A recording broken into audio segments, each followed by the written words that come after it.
So, Coach, who's your starting quarterback? You really know how to come out of the gate swinging. Oh yeah, welcome to the big job. Yeah, that's fantastic. No, both guys came out, did a good job today. They both look good, carried the groups well. You know, we're repping them both with the ones and the twos. They're going to take equal reps with both groups until one guy emerges. All seriousness, just first day of practice and everything. Just you see what you wanted to see from your guys, and just getting out here and playing. I'm sure it's had to be a long time coming. I know. Yeah, it was great. You know, when they came out, they were a little tight, and we had to blow it up and just say, hey guys, let's shake it off, smile a little bit, have some fun. Ball is ball. You know, there's always going to be a little bit of transition phase when there's a change. I mean, that's just natural. But when you saw practice end the way it ended with good juice on both sides, with guys competing, guys flying around, cheering each other on, you know, some good friendly banter, that's what you want out of the first day of practice. Now, the challenge is to stay consistent and keep that going. Now, what about you, though, Coach? You said that the guys came out, they were a little tight. You had to get them loose. Were you tight coming out here your first day of running practice? If I'm going to be honest, you know, like I said, transition, everybody has a little bit of a change. But, again, football is football, and we came out and had fun, flew around, and there's nothing like being out here. Like I told you earlier, it could have been sunny and 90. We wouldn't have known the difference. Coach, take me through your style of coaching a little bit. I was joking with Rick. I don't see a lot of head coaches running 50-yard sprints down to give someone a high five or running all over the place. I don't know how many steps you got in today, but what kind of goes into your on-field coaching for practices? Yeah, I think when you love what you do, you're going to be flying around, you're going to be bringing the energy. And I've always been taught they feed off the coaching staff. If you're sitting there, you know, dead in the water, they're going to be flat. You got to bring the energy for them sometimes and you know, lift as you rise. If they're having a bad day, you go pick somebody up. You go give them a handshake, high five, and you do that for a reason. The other guys that are watching you coach like that, just like you said, they're going to pick somebody up. It's all about the team, the team, the team. Bring somebody along with you. Coach. Just the change in bodies, kind of noticing out here. Suliafu doesn't look like him anymore. I mean, just there's a difference between some of these guys. Yeah, they've done a really good job in the weight room. They look good. They've got their bodies right. Some have needed to trim down. Some have needed to add some weight. Coach Consiglio, our strength coach, does a really nice job in the weight room, and that was what the phase was. We just got through our 6-week phase of off-season weight training, and they've really done a good job, and we've done some things nutritionally for our guys that you can obviously see the improvement, which is good. Legally, you can have 3 scrimmages in the spring.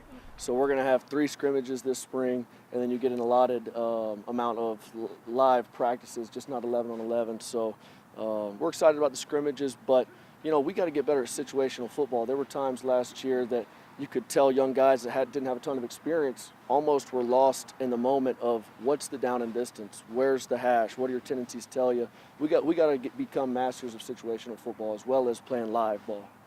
What's it like for you, now that you have the whistle around your neck and you're running the show? Like, what's it like to be the man in control here, watching your team try to grow and learn your system?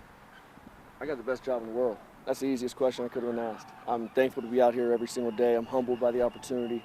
I was just talking to one of the young guys on staff, and I said, you've got so much, you know, you carry so much prestige for the position of head coach, and when you're actually in the chair, you try to work your hardest to honor your role and give the guys everything you got. Yeah, we're going to have the spring game, which will be April 15th. We're going to have some fun with that. We may do a draft, have the guys, you know, be the GM style, and actually see who really likes each other on the team. Coach, what are you kind of hoping to get out of these next couple of months? Like, what are you just hoping as a team that you guys go into the summer? What are you kind of hoping for these next few months in the spring? Right, we got to build a foundation. This is a brand new team. You look out there and there's some guys that have played a bunch of ball here and helped us win a bunch of games. They're not here. Somebody else has to emerge, and we've got to build some depth at certain positions and really build a foundation so we can get into the summer healthy, roll into some speed quickness training, and then build on that into the fall. I think Eric Cade's a name that most are excited about when they see where he's coming from and just the size of the kid. Just your first impressions of seeing him in pads now. Yeah, he's a massive human being. He's a great kid, though. He works hard. He loves football. And that's the thing when we were recruiting him, because, you know, you got to do your homework in the transfer portal. There's so many guys that jump in. You can't just say, yes, we want him, yes, we want him. We did our homework, and he's a guy that's really going to almost develop some quick leadership just again, by his physical prowess as much as what he's willing to dictate to the game. And he's done a good job. He's really light on his feet. When you see him skip pull, he really looks good doing that, and he's got some serious power. Coach, these are the kind of days that no one wants to be outside, So why is it important for you to see these guys kind of hooping, hollering, like, kind of getting their edge going and responding to say, hey, no matter what the weather is, we're here to play ball? Absolutely. Such is life. You're going to wake up some days, you're going to feel bad, not want to go to work. Other days you're going to feel great. You have to be able to get better on the days you don't really feel like working. And if we can do that and we can get the most out of every single day, we got a chance to be pretty good. But we got a long way to go. As you can tell from some of those plays out there you probably just watched, we're not even close. We got to keep working hard, stay in the playbook, and just pay attention to the little things, pay attention to the details. Connor Lara running back now? He is. He looks good. He's made the transition, and it's something that he had on his heart that he came into the office and he said, Coach, I'd like a chance to play there. I said, absolutely. You've worked your tail off in the weight room. You've done everything we've asked the right way, so he deserves a shot. Day one, transitioning from a defensive coordinator on the field to a head coach. How do you kind of judge yourself today as you kind of look through a different lens?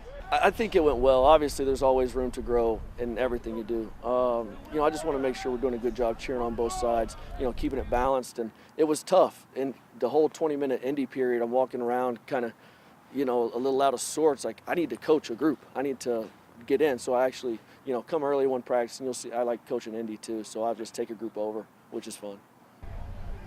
Coach, one of the things you talked a lot about, even shortly after the press conference that named you as the new head coach of Missouri State, was trying to improve team speed. Looking up and down the field today, you feel like this team right now is fast enough, or are we still trying to get faster? We still have to get faster.